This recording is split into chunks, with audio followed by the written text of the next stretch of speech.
Okay, shall we start now? Are we all ready? We have today we are very pleased to have this seminar on can AI just be another tool in our personal computer? 720-degree review of possibilities. We have a speaker from our exclusive team of international professional advisors, Dr. Victor Hong, who is beside me to my right. And the seminar will be chaired in a while by my colleague, Professor Homan Chen, who is to my far right. But before I invite both of them to speak, let me take this opportunity to welcome all of us here. Most of us are joining us online today, and we have several participants coming on campus. Welcome all of you here, because this is a very hot summer afternoon in Hong Kong. I personally, and with a number of my colleagues, just returned from a delegation, an education research delegation from one of the major Southeast Asian country, Cambodia. And the weather there is very hot, and it was also very hot in the week we were there. But we were expecting some cool air back home in Hong Kong, but we are disappointed. Okay, we are disappointed. Hong Kong is almost as hot. I have to say almost, because I must say that it's still a little bit cooler during some parts of the day. But it is almost as hot as the summer in Cambodia. So this really tells us that you know, the extreme weather is really with us. Okay, either with drought or with flooding, or with extreme high temperature. Well, let me welcome all of you. Especially, I noticed that we have about 70 participants registered from Cambodia, according to our record. I hope some of more of you would be joining us in a while. Now we have a total 47 of us online. Okay, so I hope we'll see more of them in the coming hour. So before I invite the speaker and my colleague to take over, I take the chance to give a very brief introduction of our research center. Yeah, can I have the next slide?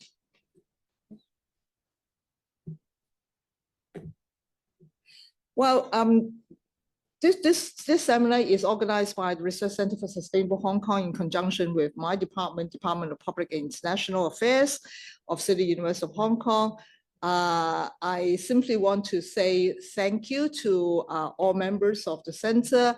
And a very quick word about who we are. We are a team of academics coming from various disciplines. So, you know, we have people from political science, public policy. We have people from behavioral sciences. We have people from law. We have people from economics and finance, accountancy. We have people from engineering and science. And we have people from biomedical. Okay. So we have people from almost every corners of the university. So why we are gathering at this under the roof of one center? Because we believe that well, the world is facing a lot of challenges, and one key word best capture the challenges, the most important challenges, namely sustainability. That is, no matter how well we have you know, done certain things, either sometimes the things were easily undone. Okay, for instance, when we have war. Okay, so beautiful buildings would disappear, would vanish, and when we have extreme weather like these days, you know, we would have flooding. You know, our crops will perish, and lives perish as well. So getting things done is already very hard. We all know that, right? But getting them to sustain these days are, you know, we discover is getting even harder. So sustainability is actually a major challenge that all of us, whether East and West, North and South, is facing today. So some years ago, some of us, our group, realized that in order to better meet the challenge of sustainability, nobody can, or no single discipline can have much impact. So in order to have a little bit of impact, or we have a little bit of contribution, we must join hands. Okay, we must join hands. And then so that's why we started this interdisciplinary research center, and we want to leverage on our respective work in our respective disciplines. We have written a lot of academic papers, academic books, right, which earn our tenure. We have get a relatively comfortable living. So I think we believe that it's time for us to give back something back to the society through more collaboration, and we want to focus on projects that have more noticeable real life impacts. In other words, we would like to bring forward our academic findings and to ask the key question: so what, right? So what? So what for this finding in the laboratory or in our papers? How does it matter in the real life context? So here we are. Okay, so I should stop right now. I think I've said enough. I hope that raise your appetite. Please consult our website. Then you will see what we have done before. How can I go to the next slide?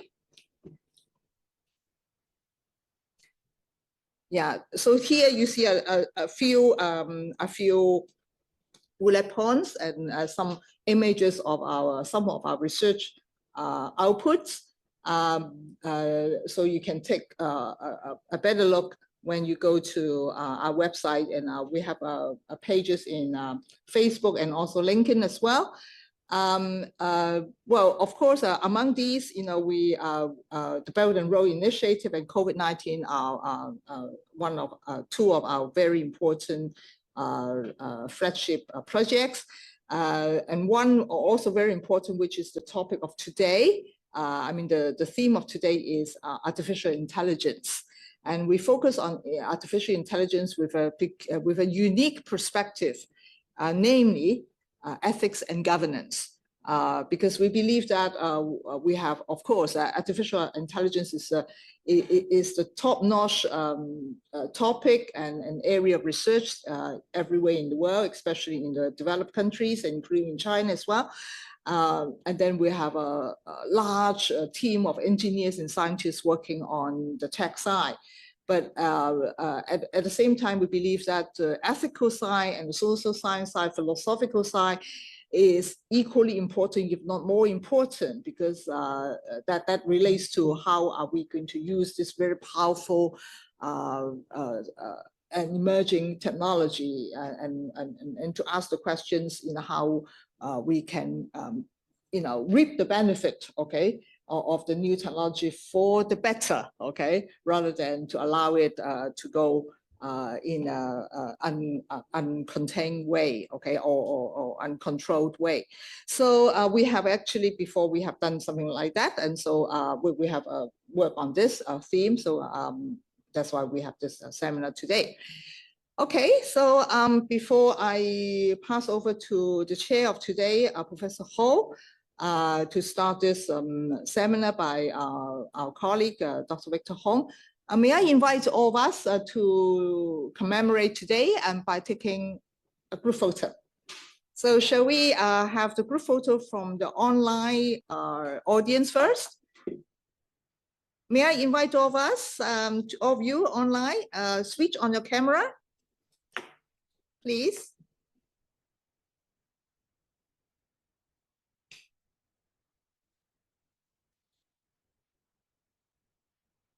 So I'm so happy to see so many of you here. especially, you know, we have a very diverse group, okay? And I saw names, familiar names, my old colleagues like Gerald Chen, okay? Hello, Gerald, are you in Wellington? Yeah. Yeah, next time when you come to Hong Kong, come back to CityU, okay, and knock on my door. And I see, wow, quite a good number of, you know, friends and colleagues from Cambodia. I just, as I mentioned, I just returned from Cambodia trip and I met some of you. So thank you for your, you know, participation in this seminar again, and I look forward to seeing more of you in the future. Okay. And okay, so are we all ready? Okay, please switch on and stay and smile. Yes, yes, because I think we have more than one screenshot. We need to take a few. Our colleagues is working on that.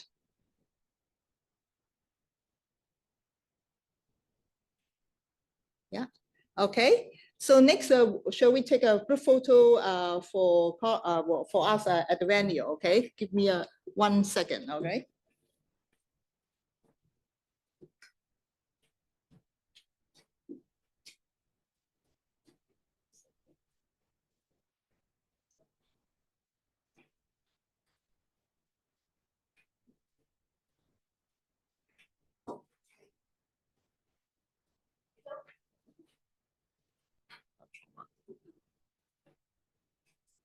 Okay.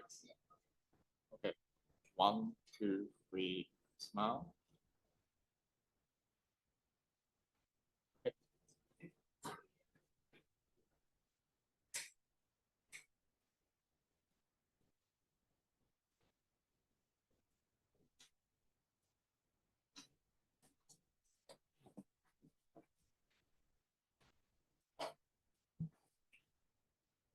Okay, so let us resume our proceedings. Next, may I invite Professor Homan Chen to take over and introduce our speaker, and then we can start to talk. Thank you. Thank you, Linda. It's a great pleasure to have Dr. Victor Hong coming to here with us to do a presentation on the topic of our seminar today. And his presentation will be mainly focused on the rising trend of integrating AI into personal computers and the issues arising from such an integration. And Dr. Victor Hong is the international and professional advisor of the Research Center for Sustainable Hong Kong. And he's also a core member of its research team on AI ethics and governance. And he's currently the founder of rbml.com, which develops AI technologies for human and intelligent resource inclusion in corporates and educational organizations. He was formerly head of planning and trade practices division of Consumer Council. He is also currently an adjunct associate professor at the University of Hong Kong. Without further ado, may I invite Dr. Hong to start his presentation. Thank you, Professor Chen. Thank you, Professor Chen. Thank you for your coming to this afternoon to share this topic with me about can AI just be another tool in our PC, personal computer. I think AI looks a very useful tool, even though when it used in our PC. Is it more than a tool? So I think this is an interesting question because in June just this year, we know that you can buy a PC which can run artificial intelligence in the personal computer without going to the website to check on whether it's OpenAI or ChatGPT or other Cordias or other AI service. I think when AI developed to be more than a tool, the society need to adopt some change. So what's the risk involved? how to coordinate human with AI, because it is appear in every PC. What is the government policy to deal with this AI in organization? And how is that our working environment be changed? How is the people now to learn in this so knowledgeable artificial intelligence? How the people now learning new things? With this, the existing education system have to adopt to this change. And I think this is a very interesting topic we need to think about if AI is more than a tool in our society. Let's look back. I think since the November 2020 ChatGPT 3.5 launch, there's a lot of things happen. First is that the OpenAI company which launched the ChatGPT 3.5 upgrade 2 times. He upgraded to ChatGPT 4 and ChatGPT 4.0. It claimed that it's much more efficient and much more powerful. And we see that 2 big American tech giant, Microsoft and Apple, form alliance with OpenAI company and adopt his ChatGPT in their device and in their software. So this seems to be a very big movement in the tech industry. And also at the same time, Facebook launched its own AI program, which is let everybody can download it to their PC to work. I think this is a kind of a development. And at the same time, there are a lot of other advanced AI model happen in the market. I think one of the most recent appear in the market is called Mozul Chat, which is a French AI service, which actually you can talk with this AI in your computer continuously. I think why ChatGPT is so impressive, I think one of them is that it make it become an AI real life practice. It generate human respond to question. He claimed that he is capable to understand complex language. The CEO of OpenAI, which is responsible for launching the ChatGPT, claimed that this GPT have human intelligence. They can be a promise to develop artificial general intelligence. What is AI? Well, AI is not necessarily like this. By the non-technical language introduced by International Standard Organization, ISO, it is claimed that it is simple a machine learned from large amount of data, recognize the pattern, make prediction or decision. At the same time, can continuously improve its performance over time. This is how they claim this is AI. In this definition, there's nothing to talk about with understanding or cognitive response. I think what is the cognitive response? Many people talk about today AI have this cognitive response. In our human, the cognitive response is something like coordination, analysis, planning, control. They can think and they can have attention to something, a new event. So this is a kind of our human, this cognitive behavior to question or to change of our surrounding. But when we look about these tools available in the market, like smart speaker, smartphone, AI assistant, do you feel that they are cognitive device? I think this is a question because cognitive is a word which is people sometimes misuse it and use it differently.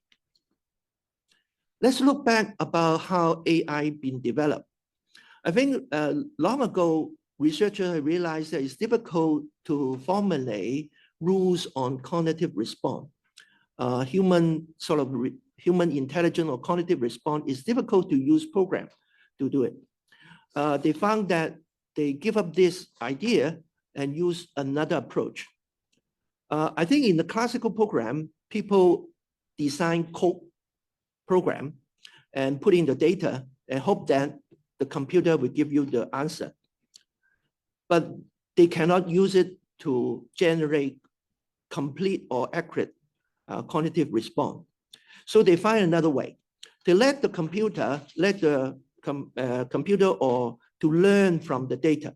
Suppose that you have the data which is have all this kind of a label or this pattern underline this data, and they let the machine to find out the rules. Now I can explain a little bit more. So basically is that you extract the pattern from the data and formulate the code to set up to find the rules.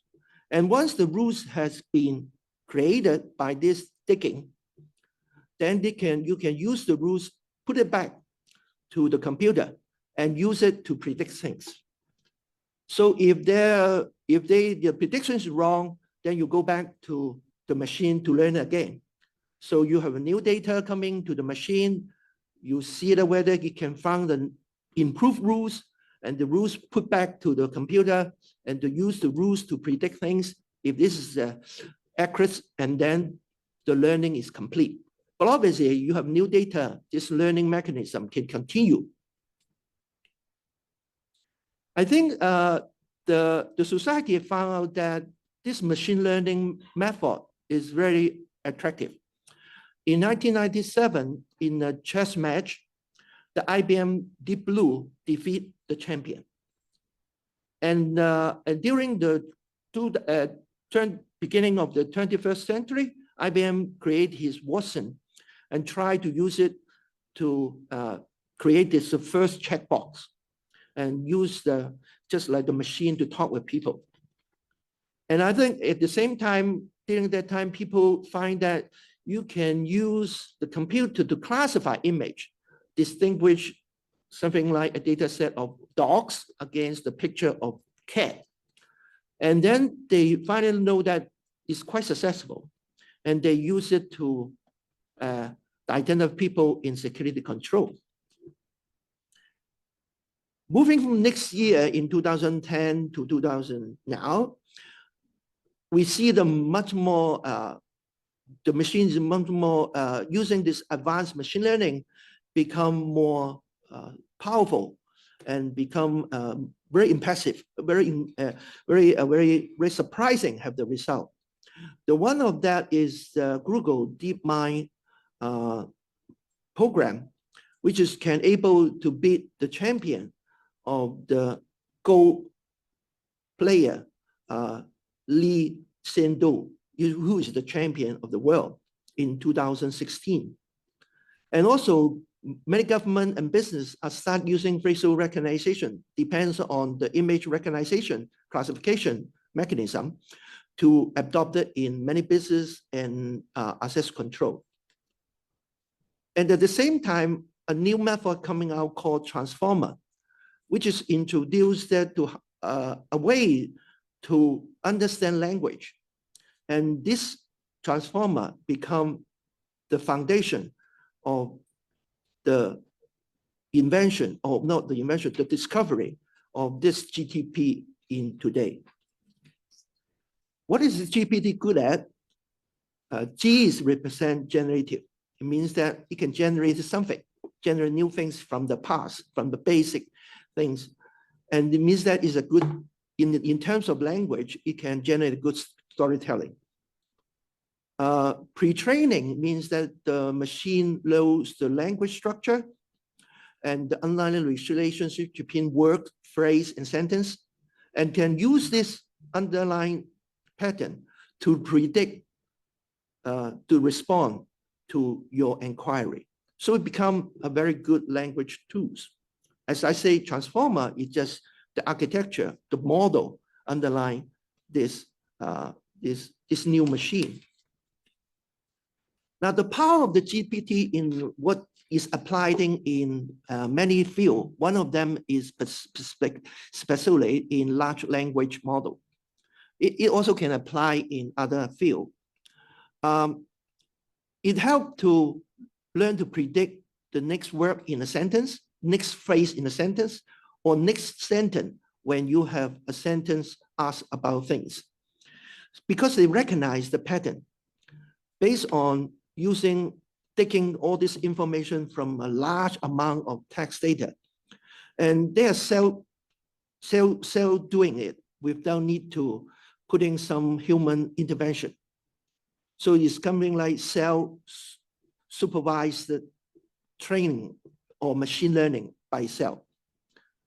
I think is that this is also one thing found out that the researcher learning the pattern in one task, suppose that writing an article in a blog, can easily transfer this skill or this prediction pattern to writing an article or writing a proposal.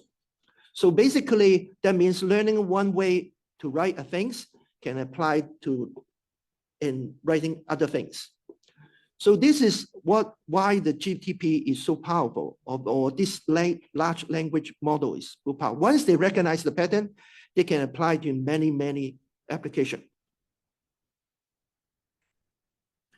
I think I found that one of the things in this GPT or large language model contribution is that in the past, we have a lot of program to automation our working process, working procedure, or how to make our life better. We have do a lot of software development. But whenever we need to apply this software in a new situation, on a new company or new scenario, we need to have an IT expert to become as a middleman. Because the IT expert have to understand what is the requirement of the business user, and then understand this requirement and to write down the code, write down the program in order to communicate with the machine or with the software, which is that they have developed.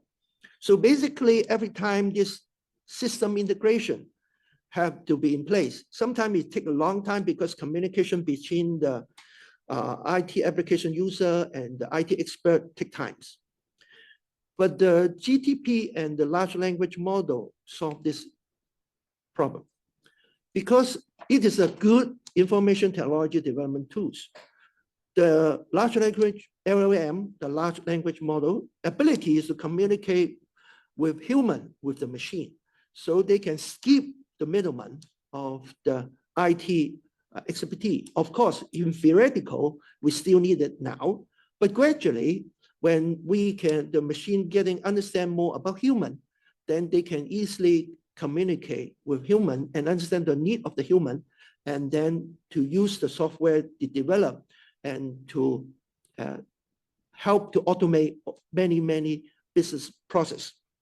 So we will anticipate that there will be rapid use of existing IT program applied in many fields. One, if suppose that we have a data management process in education, can easily use it in other business, in social work or in elderly service, because the integration part can be done by this LLM or this AI service, AI engine. And in other words, it's also a faster development of new program, because many new program actually is written by old program by integrating them or rearrange them. And that's why if the machine can do this kind of thing, then it will be a new system coming to solve new business problem. I think in the workshop, Microsoft has said that in the age of AI, every application should be intelligent. Same as I say that in the future, every business should be intelligent. Otherwise, it will not be able to survive. Now, we go to talk about that machine learning have this kind of advantage, but people have feel the development of GPT or this large language model. They start to thinking about whether we can deliver the artificial general intelligence, What it means artificial general intelligence? It means that it can not only solve one task, it can solve multiple tasks. It's able to understand something which they don't know before. This is usually we call it artificial general intelligence. So far, we have encountered many is the narrow one, even though sometimes the narrow is being bordered. It can do one task, specific good, and it's practical. When people feel about there's a general intelligence in the machine, they feel being threatened. They think about that the role of human in society maybe can be substituted by machine. I think this is a very general test is that if we cannot distinguish a response from either a machine or a human, then sometime we will say that the machine will have the intelligence of a human. Now, obviously, it depends on what kind of question by the interrogator asks about the machine and the human. If they ask simple question, probably you cannot distinguish whether it's intelligent or not.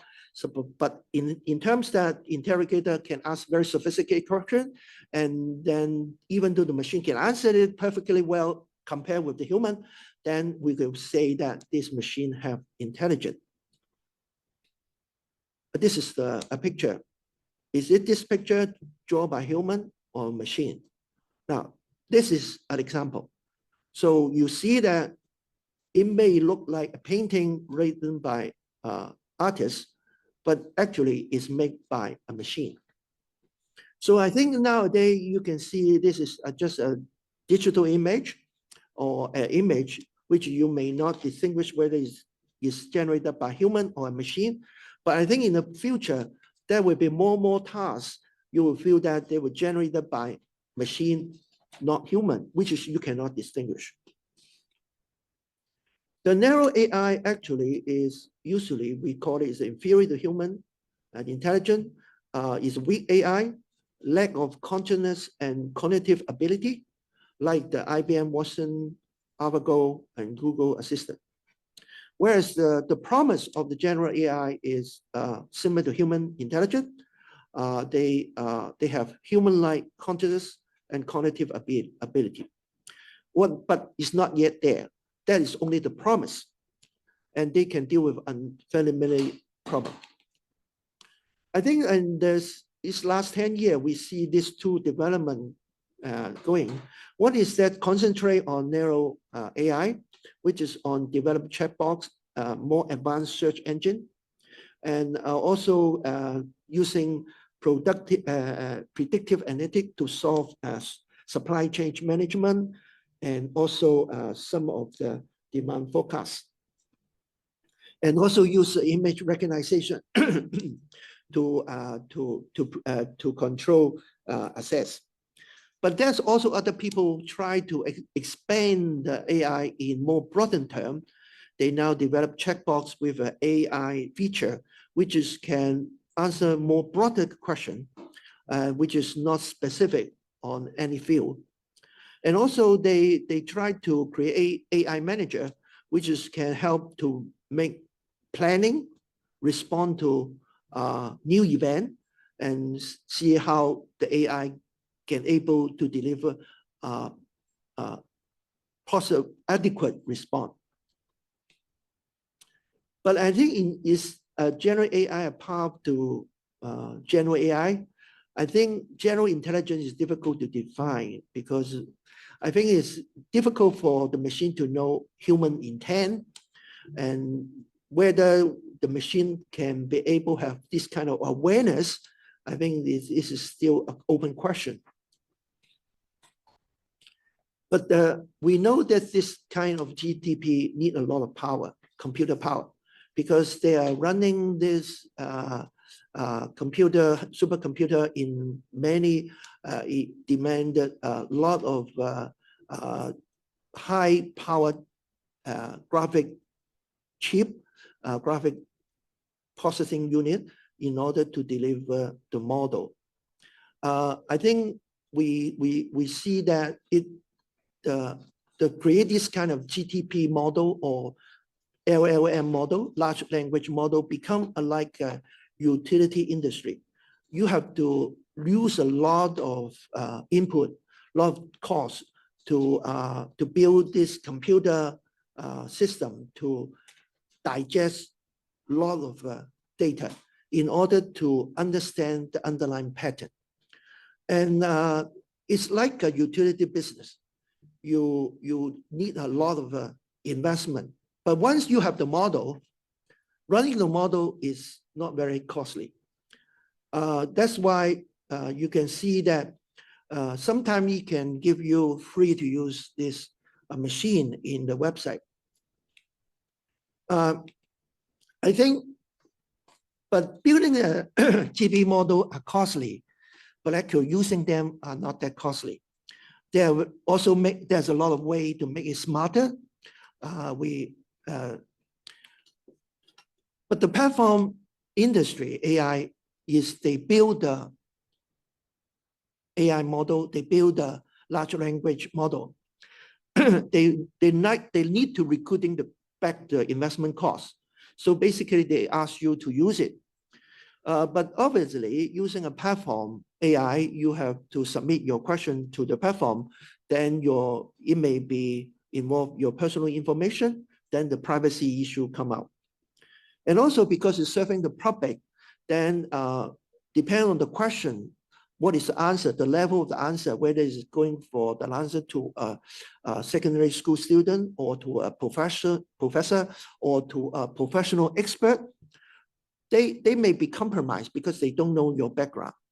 So when they don't know your background, they give you the answer. So the knowledge integrity may be affected. And also we depend on them to safeguard our personal information on our inquiry.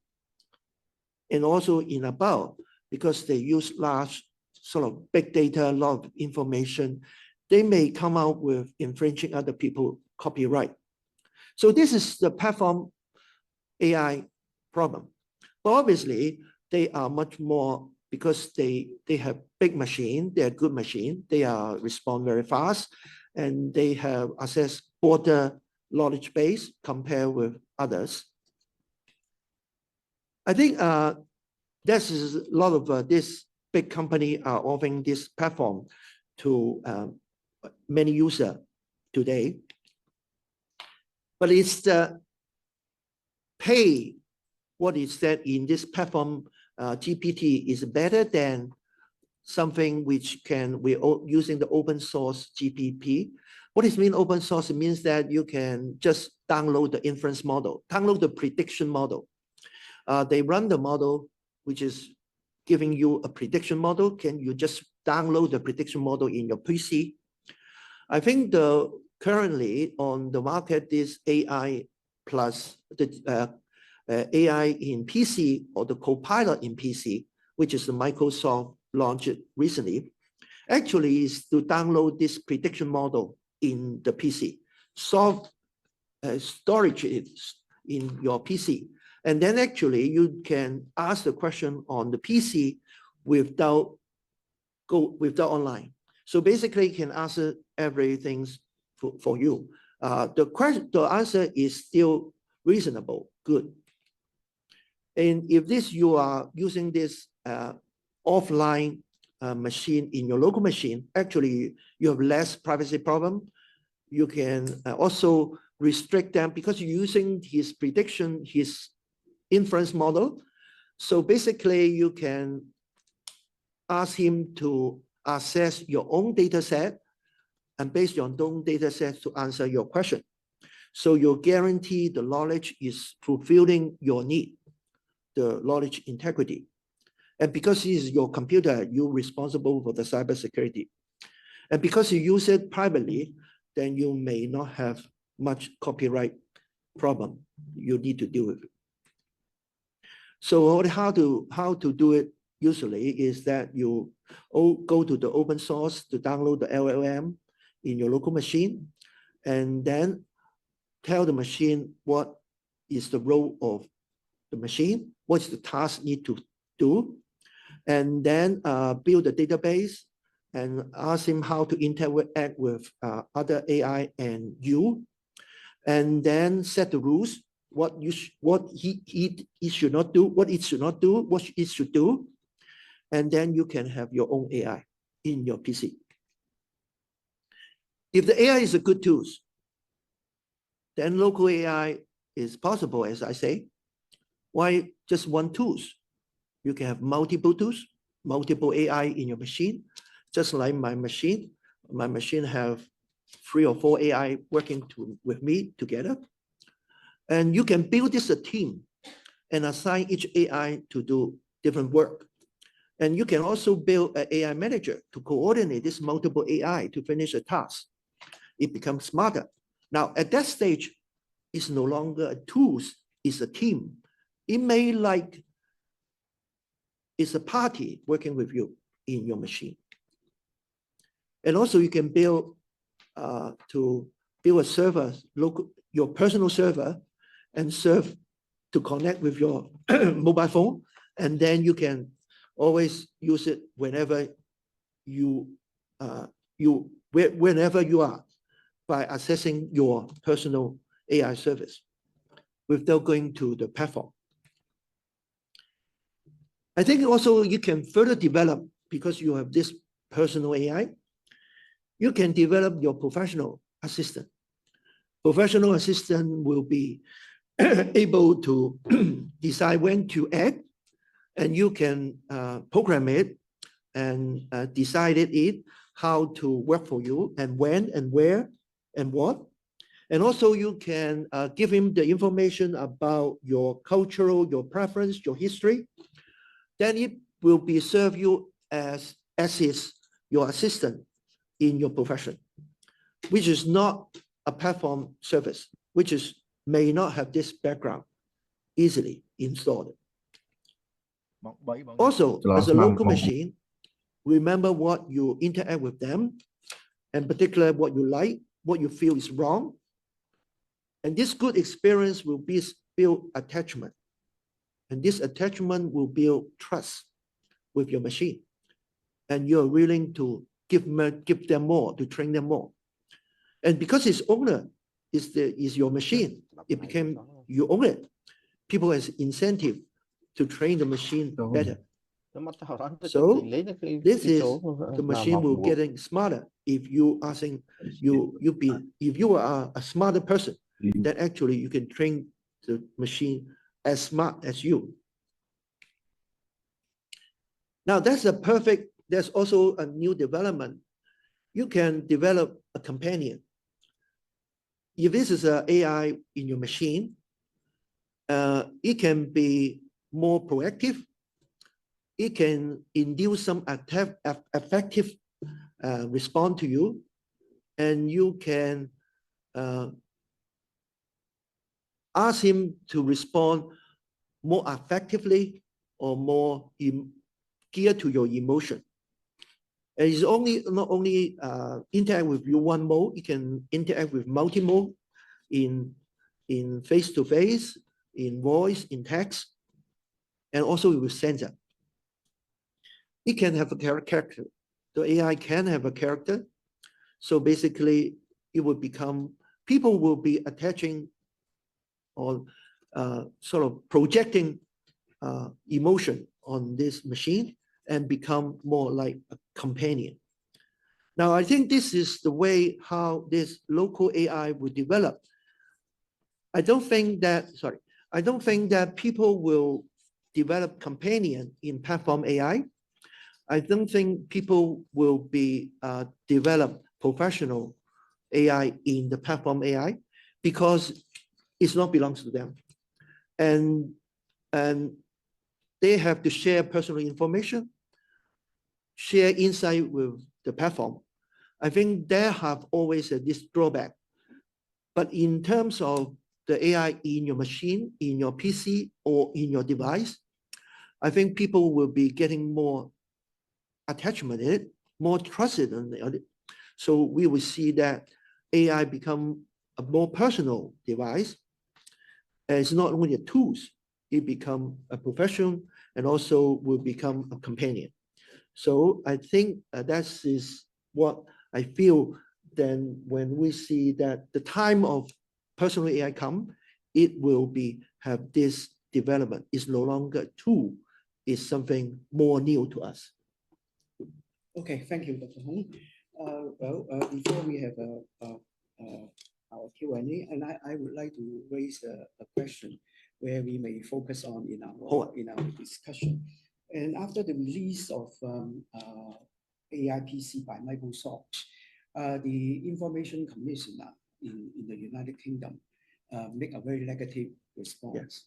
And I think it has much to do with and I think it has very much to do with how personal a personal computer is. Yes. Yeah, and when people talk about AI PC, they also include mobile phones as well. Yeah. Well, if you look at the history of personal computing, at the beginning, it was called by Apple a microcomputer. Yeah. Right? It was micro because before that, in Hong Kong, we have a mainframe hidden in the basement of Polytechnic, and the computer is shared by Chinese U, Hong Kong U, and the Polytechnic full terminals. It's a huge machine, and now everybody have a computer within his home. And then later on, IBM introduced the term personal computer, and it became even much popular than the term of microcomputer. But now if you have AI installed in the personal computer, everything is inside my room, right? And at the beginning, people really have that idea. Well, everything is installed in the floppy disk or in the hard disk, right? The only risk that I will have is I get my floppy disk or hard disk being stolen. Okay, yeah. But then later on, all the desktop computer get connected through NAS. Okay, and then their Wi-Fi and their internet, and I think I have my phone offline. Not for very long every day. Yeah. But then that would exemplify the risk of data security and privacy. Right. When everything get connected, in a way we are not so personal. Right, and so the critique of the Information Commissioner's Office is that the AI PC of Microsoft have a feature called recall. Yes, it could capture many things. It could make snapshots of your screen every few minutes, yeah, and keep track of your past computer activity to retrieve the old email, old data, old photo, yeah, and your what they call it, browsing history as well. Yes. Right. But we get connected all the time, and then but once if your system is hacked, right, the issue of data security and privacy will be even more serious than before. But if I use AI on my desktop and use the ChatGPT provided by the university, right, and that maybe I would say that's safer than buying a co-pilot per species from Microsoft, and then also many of us like to work on personal and corporate business, yes, right, on their personal device, right, and that would also make the risk higher, right, and the business secret or the confidential data of your corporate may well leak out, right. I totally agree that if AI in your PC, which is you deal with them more personally, I think cybersecurity on personal computer is utmost important things. I use the Copilot on PC, which is the machine they launch in the market. I explicitly asked them, will they use my information or transfer offline, online up to the Microsoft computer? They say no. And also you have enabler, you can call them to suppose that you don't want to use it as a personal AI, then every time conversation between the Copilot and yourself will not be remembered. Mm-hmm. So this is their promise. Mm-hmm. Okay, but obviously I think that is important because whenever important things in our PC, the losing it or being hacked is very, very important issue. So I think then at the same time, if AI in PC is popular, I think the security things business is cybersecurity business is getting better and better. Yeah. Mhm. Well, I think this is a certainly very important topic to discuss, and I actually noted the keyword trust. You did not use this keyword, but you mentioned that you asked Microsoft whether they would transfer the Yeah. information to the back end, and they say no. And it seems that you trusted them, right? Trust is everywhere. If you Yes. don't trust the answer, there's no point of asking. And even you get an answer, there's no point of having an answer, right? So I think in this high tech world, and everything is back to basics. Whether in a certain society, in the ecosystem, whether there is an acceptable level of trust. Yeah. If there is no trust, or the trust level is too low, maybe that's really It's difficult to implement anything. Yeah, Yeah. very difficult to implement and very difficult to discuss beyond a certain point. But before we move on to further questions and ask discussions, may we proceed with the polling questions with the participants? Yeah. Okay, yes. And you can scan the QR code. Oh, this one And is then a, you will see the questions, and then you can enter your response to the two questions. Yeah, please, because we are inviting all of our participants to answer two questions. Okay, this is allow us. Okay, we just have a little bit of mini quiz, right, and to get some feedback from you. So please, okay, scan the QR code and answer the questions using your device.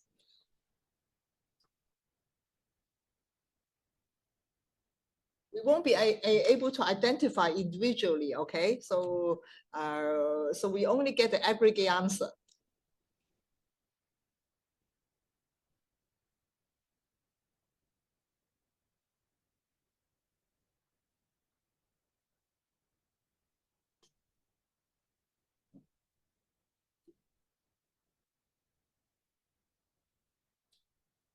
Response rate.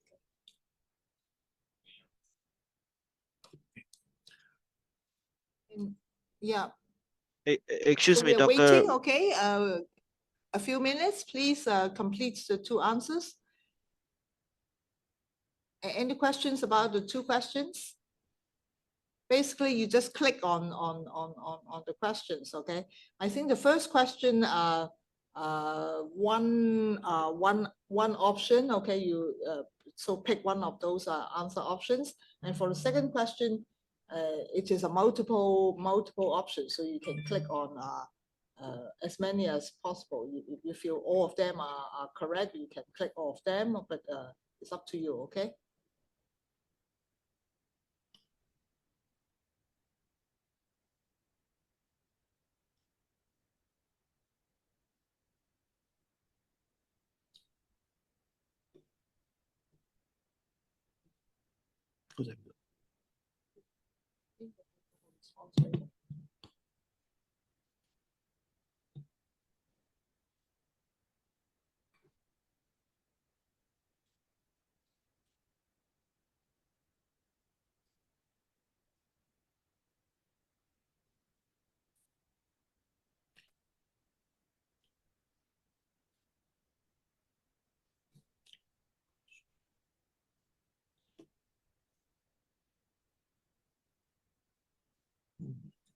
some people ask questions. You may read out the question.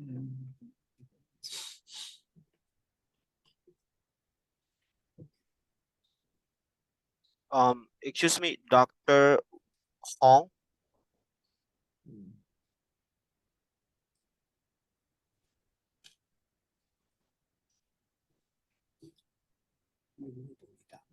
Well, you could create personal.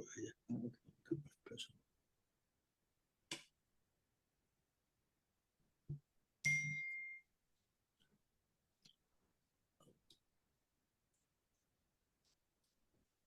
So what's the result of the poll?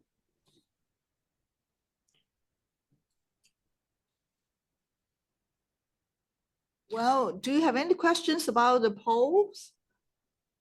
You can unmute yourself. You can ask questions. Yeah, you can ask question. Feel free to ask any question you like. Um, Excuse me, Dr. Hong, can you actually hear me? Can you hear me Or you now? can post the question in the chat, so we will also read about the question and raise it for us to answer it.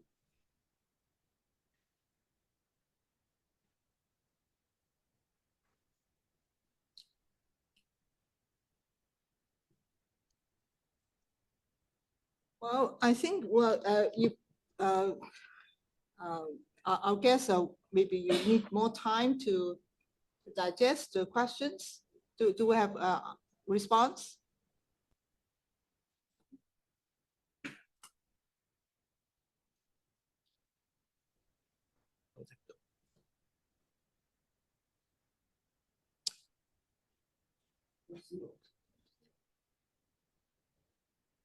Excuse me, Dr. Hong, can you hear me?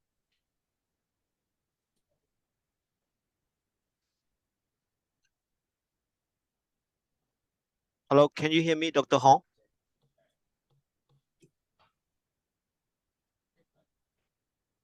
第一題啊，OK，即係第二個，撳我一隻啊，一次，好啊好啊，真係唔好意思啊，對不起。柬埔寨。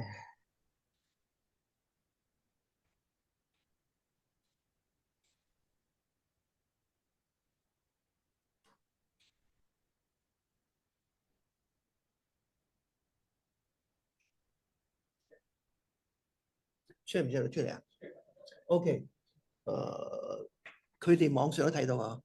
OK， share 睇到啦。OK， The first option is 25. OK， it's more able to, yeah. This is what I say. I see that people understand that the personal AI in your PC, if it's PC, then you control it. So actually you communicate with your PC, and I think that likely is a less privacy issue. And also, I think one of the people probably don't overlook about is the copyright. I think nowadays, if you, particularly your company, are using the AI to serve other people, and then you have to be careful about whether the AI responding in something which is based on his data they use, which is may infringe other people copyright.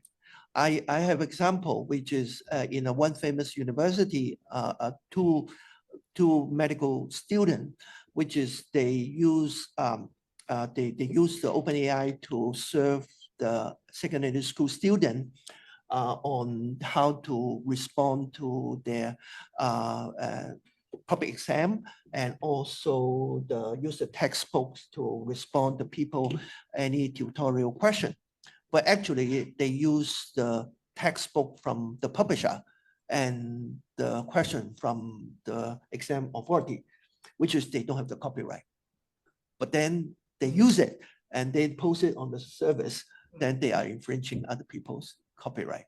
So I think that for people using the service for offer service to other people, this is have to be very careful. So most of our participants got the correct answer. Yeah, I think so. Yeah. But I think one of them, they say they are serving different purpose. Yes, true. Yes, very true. AI in PC and AI in platform are serving different purpose. I think if you ask, you can think about AI in the platform is like an advanced search engine, very advanced. If you want to ask something, they give you the right answer. Something like just like you go to Google, you never ask personal question, but then you give Google will give you an answer, something like that. And also the big data in platform AI is keep on growing and updating. Yeah. I guess that on this kind of PC AI, it will like our software, like Microsoft Office, it will keep on upgrading. The engine can keep on upgrading. Yeah. So basically, I think the new information will be sort of encrypted, sort of encoded inside the reference inference model. So it depends how frequent you update it is. So it will still have this kind of update information. And what is updated in the platform AI can move to AI and PC. Yeah, And so exactly. they serve different roles. They serve But they different also roles. have interactions. Yeah, there are interaction, no Yeah. doubt that. But this interaction is not, in terms of, I think Linda asked the question is right, is that do I trust Microsoft, which is they say that they don't use our information in our PC? I think this is important. This is a product. I've served in consumer counsel before. If they say it and they are not that, they actually violate the misrepresentation. This is against the law. So this is a really big things. I think when they say it, I will, well, depend on they are obliged to the law, then I think they will be more cautious not to do it as they say. Well, this means that Hong Kong is still a high trust society. We work with the assumption that people by and large are telling the truth, right? Yeah. Okay, so of the 5 options here, am I correct that the first and the 5th are all acceptable? Yeah. Okay, but the ones in the middle are not, right? Yeah. So, okay, so this is the second question. Concern. Yeah. What are the concerns for using AI in the PC? Well, the greatest numbers of concern are risk and privacy. Yeah. And followed by not sure yet, and security concerns. Then followed by smarter AI threatening human society and coordination between human and AI. Right. Professor Chen, do you find that they don't vote so much about the coordination between AI and human society, right? Yeah. Yeah, it seems to be they are not seeing that there are cooperation between them or coordination between them, right? Between what? Between the AI and Human. yeah, yeah.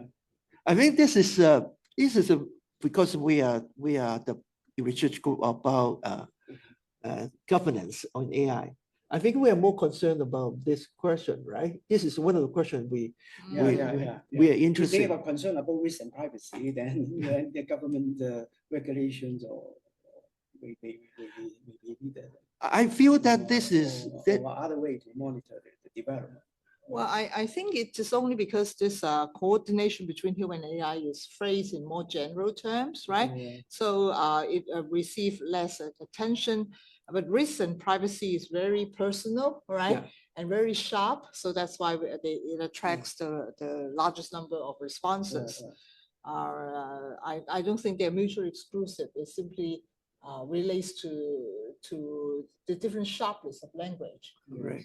May I add a little bit about this area about coordination between AI and human? I always say that human resources department in corporation only deal with human, the staff. But I think more and more nowadays, the corporation will install artificial intelligence in the working process. How the people working with this artificial intelligence device or this system is a kind of area which human resources never touch on. Coordination between machine and human, which is an intelligent machine, have imposing either threat, a psychological effect on human in working place. Is how the human resources, which is trained not in this area, should be focused on. Yeah. Because otherwise, then either they will be sort of not cooperate or feel threatened, or the morale is changing. Yeah, I think. Well, I totally agree. This is actually not sufficiently understood topic. Because as I see, recent privacy security concerns and the third one, smarter AI threatening human society, they all relates to security. Yeah. All relates to security in different forms or different degree, right? So, which means that right now, I think we are still in the early stage. We are feeling a bit threatened and not knowing what to do, right? And then the next step, and then will be the broader concern about how to work with AI, okay? And so how we work with them, and because this is inevitable. But I think the last option is not sure yet, and the recognition that we need to learn more of the subject matter. I think this is very, very fair, right? And on one hand, so we have this awareness, but we are not too sure about what are our concerns, okay? Because we need to understand more, and we need to learn more. Yeah, so this is. I know how to deal with it or coordinate. Yeah, so we hope this family is of some use. Shall we proceed to the Q&A? Oh, yes, this yeah, case? yeah, okay, yeah, let's Thank you. start our Q&A. Please feel free to raise any question verbally, or you can use the chat box. Hello, can I ask a question? Yeah, it's time to raise questions or raise any comments. Please unmute yourself, okay? And then you can. Hi, can I ask a question?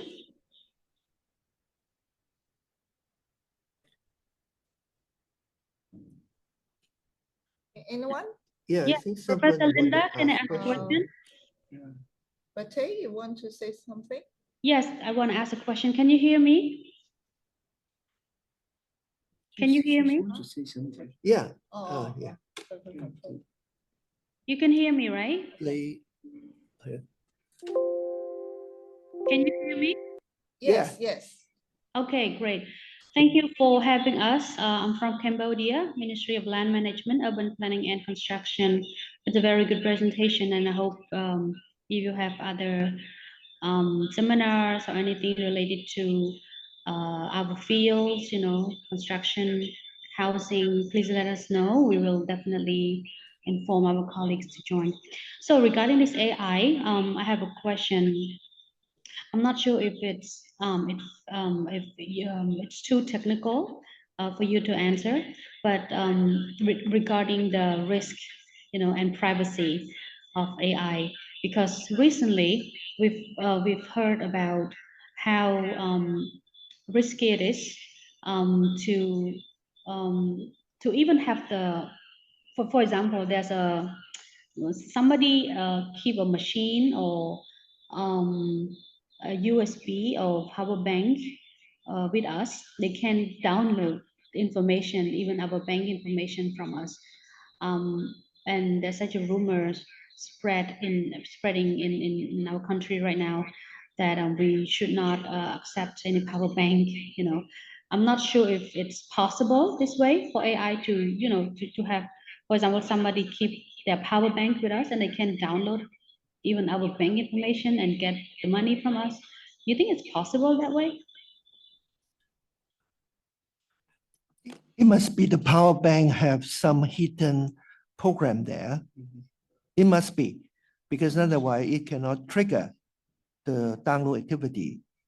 So power bank usually don't have. This only a simple microcontroller there. If you open any power bank, you can see that it's a very simple microcontroller there. So basically they have no, the program either have to trigger internet connection in order to use the internet connection to get access to your computer. I think that is on where malicious intention, must be malicious intention. But in any power bank you buy on the street, usually I don't think have this intention at all. I think it would be illegal for somebody doing that. Of course, of course. If it's fine that some device is hidden in a power bank, and where it could steal your data from your computer or notebooks or mobile phone. It must be a malicious intention. Thank you, Professor. Actually, my question is not only referring to Power Bank itself, but what I'm asking is that is the AI reach that level that even if they keep some machine or some devices with us next to us and they can download the information from us, is the AI already reached that level? Okay, let put this simple. Now, suppose I go to an AI website, which is AI service. I ask them to do something for me and implement something for me. It's possible. You understand what I mean? Now, suppose I go to a website, I ask them to do something for me and plan something for me and do something for me. Now, if that doing is involving download something on my computer to them, then it's possible. But obviously, I think whenever your computer have to trigger a uploading something to other people, have alert to you, then it will maybe you have some control on that, then you can stop this action. But as I say, theoretically, it's possible. Let's say I can write program in AI service to ask them to do things for me in my computer. So it means that there's some AI service in the platform, they can implement something online, but through interaction with your computer to do something. It's possible. Yeah, but then there will be a risk. Yeah. What kind of risk? Or data security and privacy. Yeah, that is exactly because your computer have to have this kind of a control. Yeah. Whenever people trigger upload or download, it must be with your permission. Right. Is that I answer your question? Yes. It's possible because I can write this kind of program, but it means my intention is that to doing the job for me because I can write to ask the AI in my computer or in some other AI to do a job for me. Yeah. But using my computer resources. Okay. Yeah. Okay. So, meaning stealing such privacy like bank information now it's also possible if somebody intend to do it illegally. Okay, let's say it depends on your banking information where it is stored, right? Yeah, this why I don't know because some people are they like to have a file in your computer called password. They like to have. Because usually people would have their password and everything in the phone or even. Yeah, if they have this kind of thing, it's certainly I can ask the AI service to trigger to download a file called password, something like that. Right? I can ask the AI to search my computer to find a file with something. I can do it. Right?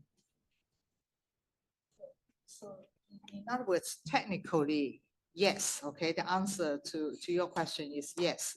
So that's why we need to discuss regulation and ethics, right?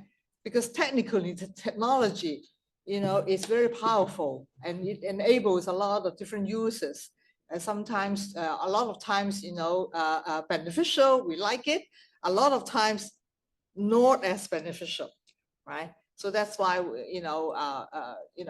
there's a lot of talk about the ethics and governance of AI and how governments and society and individuals having that kind of awareness, and then whether we what kind of rules and regulations and what kind of a code of ethics at the corporate level, at the society level, that needs to be generated at the same time when scientists working on the tech side. So that's very difficult. There's a real life example. Some teachers want to know whether a student's assignment is written by AI, and they may pick up some apps, some AI detector, and then but the AI detector did not issue any warning that once you check the assignment of the student, the assignment will go to the pool of big data, and they will make use of the piece of data. But we are not warned often. There are many apps, but they all issue a warning about how you may have intruded your student's privacy if you use the detector. But on the other hand, they delete data. So Dr. Hong, can you hear me? Yes. Excuse me. It's really interesting to hear what you share. I'm Kim from the telecommunication regulator Cambodia. Just have two simple questions. The first question is, does the City University use any AI tool or program to manage the system in a university? For example, checking plagiarism, academic affair, for example, registration or other in the university activities, daily operation, for example. Second question, if you don't mind, may you share with us that if you want to use the AI effectively in terms of the school management or university management, how can we do that? For example, I mean, what or how should or how does the university should do in order to manage or use AI to manage the university activity or university operation effectively, for example? Yeah, that's my two questions. I'm not too sure, but I think the university have not been widely used AI tools in its business management. Answer first. Answer the first one. The first one is Today. Plagiarism. Use AI to check plagiarism and so forth. Certainly have. Yeah. We use the AI tools turn it in to check whether students' assignments are written by or with the help of an AI program. Yeah. Yeah, so answer to the first question is yes, we do use some AI tools to check on like student plagiarism, okay, to check. Yeah, but basically we there's such use. But we haven't, the answer to your second question, it's I think should be a no, because I think AI is still evolving. So in terms of university management, we are still human based. Okay. I think this is, I have a short answer to this question. Now, because the most popular AI platform service is OpenAI, but OpenAI actually restrict Hong Kong usage. We can use as a personal, as we understand what is OpenAI, we can use VPN and doing things outside Hong Kong.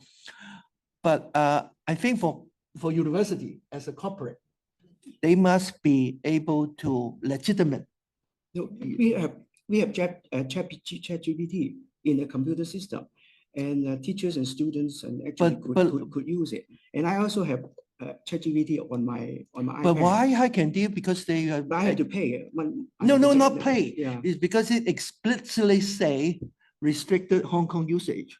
And I don't know what it means, because I really have ChatGPT. I really use ChatGPT 4.0, and also it's available in the computer system. Really interesting for university students and teachers and admin staff. Now, because today is I share with you. Actually, today the OpenAI company exactly say today will be stop all the API usage, designate to Hong Kong and China. So, but based on what that you share, it means that the the City University doesn't allow the AI system, for example, ChatGPT, to do it formally as a university as a whole, but just the individual professor, student can use it for their personal issue. Is that something that I say is correct? Yeah, they could use it for the students could make reference to article generated by by ChatGPT, as far as they acknowledge it and don't copy and paste it. I They think will the be allowed to do that. answer to your question is Yes. not really the case.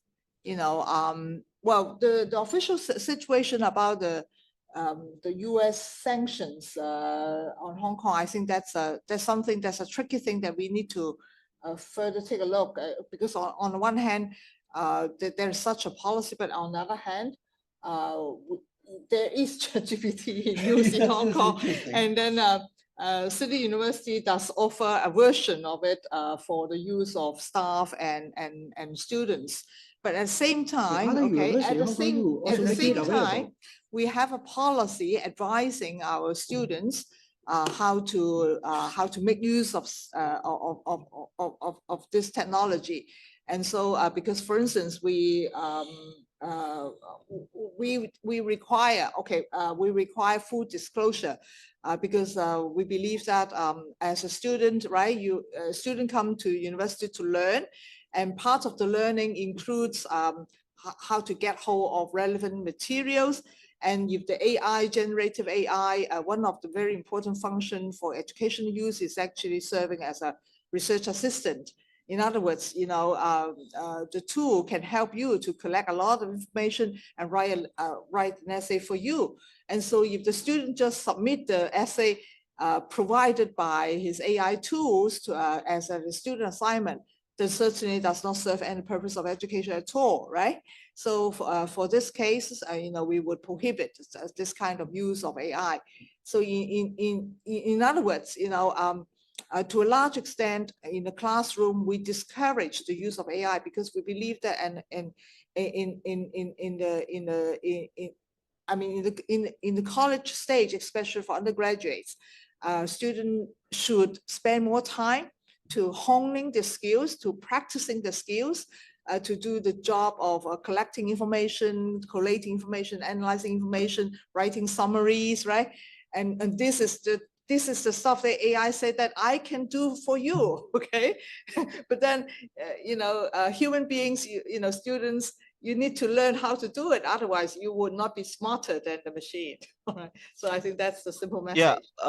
Thank you so much. But the thing that I just want to focus is, it's not about just only the student work or the professor work for writing any kind of stuff, but it's about the school management, because you know, daily the university have to hire many people to operate, for example, registrations form, making schedule, you know, teacher assignments, some kind of stuff like that. I mean, internal operation or external internal operation as the administration work, for example. Does the City University also use the AI in order to manage this kind of system? And at the moment, you said that because of the American sanction, you have your own version. It means the Hong Kong University has its own AI version to operate that. And if yes, maybe you can share with us a bit what is that about and how it's focused on, for example. Yeah. But I think they are licensed use of ChatGPT, Grammarly, and some paraphrases, some AI tools. I think they are licensed used, and it's legal in Hong Kong. They are available in the computer system. And I think the question about school governance, I think you are referring to, you know, the more general trend of electronic governance in universities. Then in this respect, I can certainly reply affirmatively.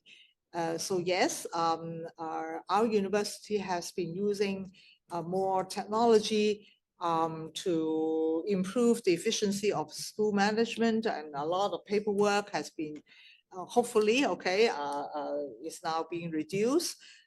So they have been improving on that and using a lot of new technologies. And so as generative AI was relatively new, okay, it's just a couple of years, right? Time flies, okay, time flies, but still relatively new. And then, so certainly the university will be starting to use them, you know, gradually. But I think, you know, university is a huge organization, of course, much smaller than a government. But still, I think our emphasis is more on development of talent. And at the university level, I think we spend more time on creating new technology, including generative AI, than maybe applying generative AI to our administration Oh. yet. Okay. I can share with you my experience with the City University Human Resources. I was helping them to learn how the artificial intelligence can help to facilitate the HR service. I think they are going to there, but I don't think they've been there yet. So this is it's just last year I organized a workshop with them. So. Mhm. Okay, doctor, thank you so much. And some students or faculty may use generative AI to help them analyze the data. And say in my department, we issue a warning to everybody saying that, well, if you upload the data, say on your own computer, on the ChatGPT of your own computer, right, the data may go to the big data set of ChatGPT, and then that would the information may leak out and may intrude the privacy of the subjects that you interviewed and so on and so forth. So the safer way is to use ChatGPT provided by the institutions. And I think in other corporations they have the same policy, and they could use AI to help to analyze the data of the corporation, but they have to do it by using the licensed apps, right, within the computer system of the corporation.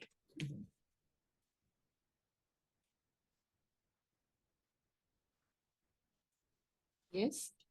Further questions? One question at the chat box.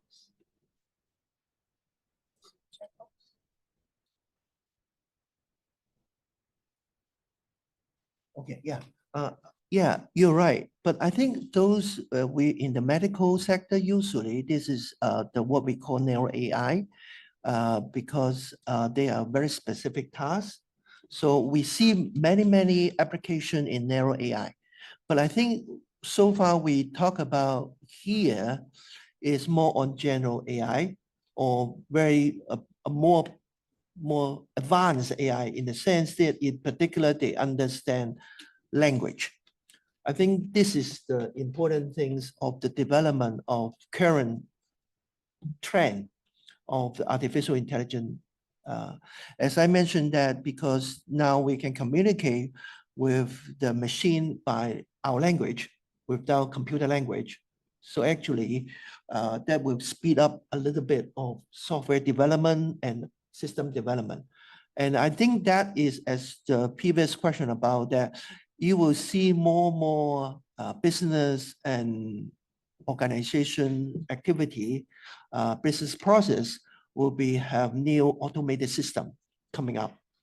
And that will have a big impact on the labor market and the staff deployment and human resources. I think American is seeing that coming, and they are doing now. And I think this trend will be affecting Asia once the cost consideration is taken into consideration. You're addressing.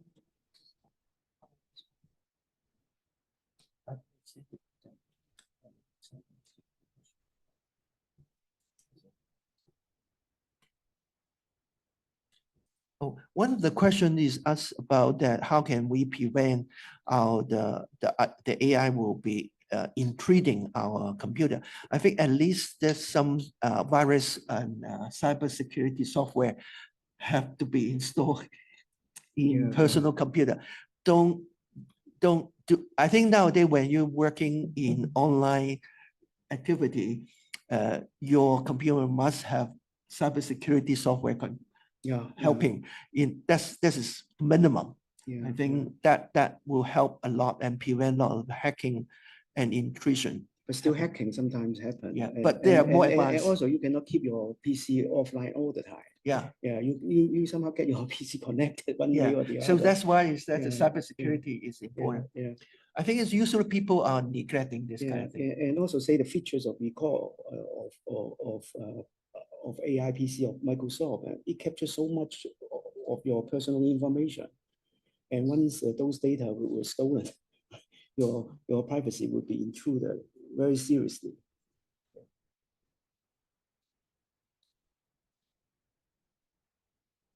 Well, any more questions from the floor?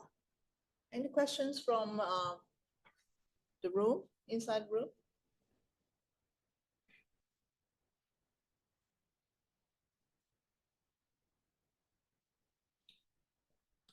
Yes, Paul?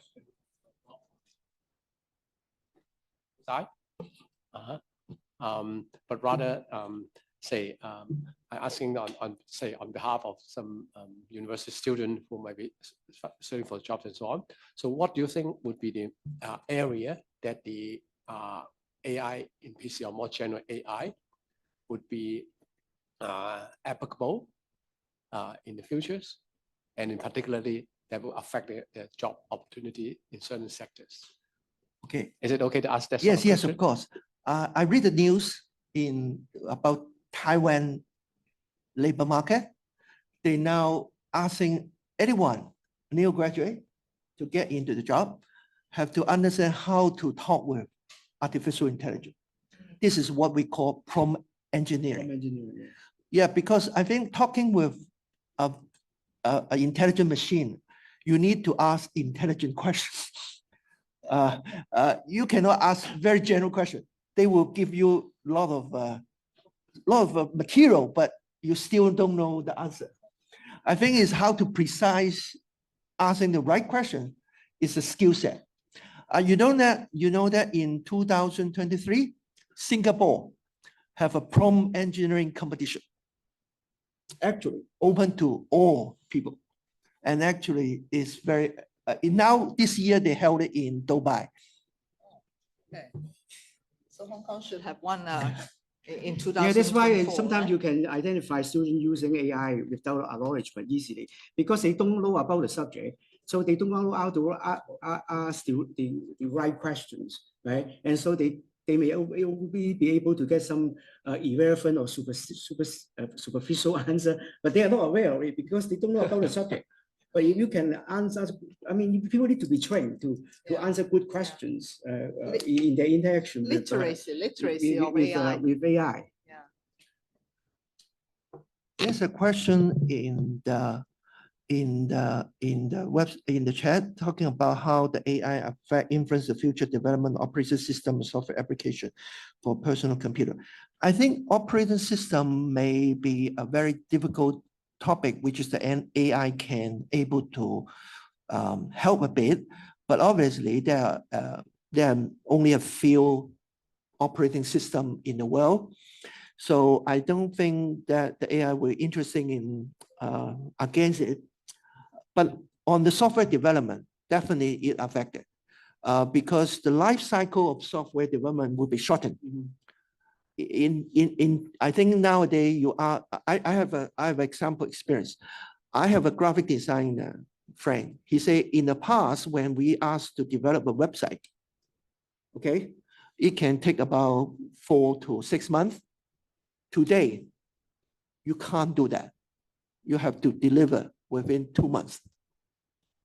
You do it, you want to have create a graphic outlook or on Facebook or design a page in website. In the past, you can ask about 2 weeks. Today, 1 day. The tools is able to speed up this very rapidly. But the implication is tremendous, I see. Because as an AI company or as a software development company, you can not ask about the money so much. Because in the past, you work on 6 months. Now you can only work on 2 weeks. So the cost, the sort of the cost of development of software will be much more lower now. And I think that's why many people think that new technology will lead to job loss. It may not be the case. With new technology, you can get the job done very, very quickly. But at the end of the day, you have to produce more work. So in the past, you produce 1 piece in 6 months. And now we have the new technology. You have to provide 30 pieces in 6 months. So you may even have to work harder than before.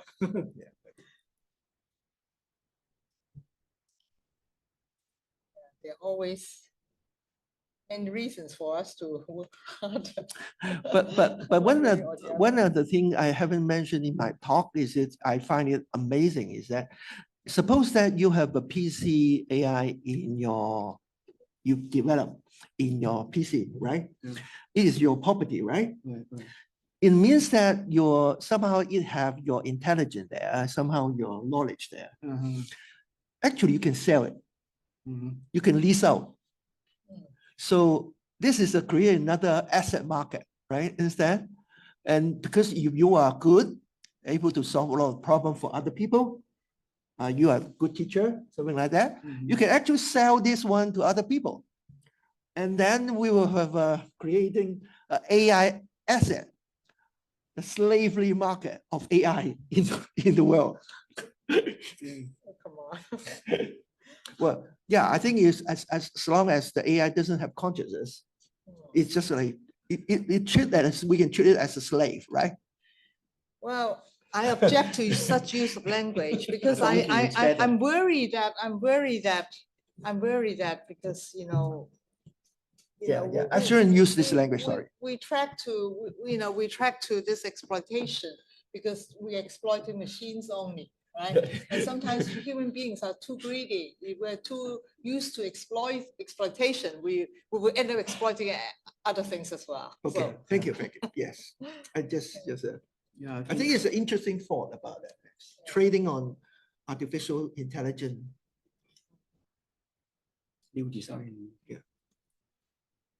well, Okay. I think time is running out. Okay, and then we should all thank our participants for coming forward to this seminar today. We hope the messages and have been useful. You find them, some insights and for you to take into consideration in your future work and further development of policies or practices in your own institutions or department. Well, I'm happy to see so many friends from Cambodia. Okay, we hope that I know you have a digital. In your country, you have a digital economy. The development of digital economy is one of the priorities, and we hope that this sharing about AI in a PC age would be useful. But I think the important message that we share today, it's on the one hand, while technology is ever developing, at the same time, we need to keep up on the human angle, that is the use of it, the ethical use of it, the smart use of it, so that we create new tech, we put them to good use for ourselves and for the earth. Thank you. Thank you very much. Thank you. Thank you, professors.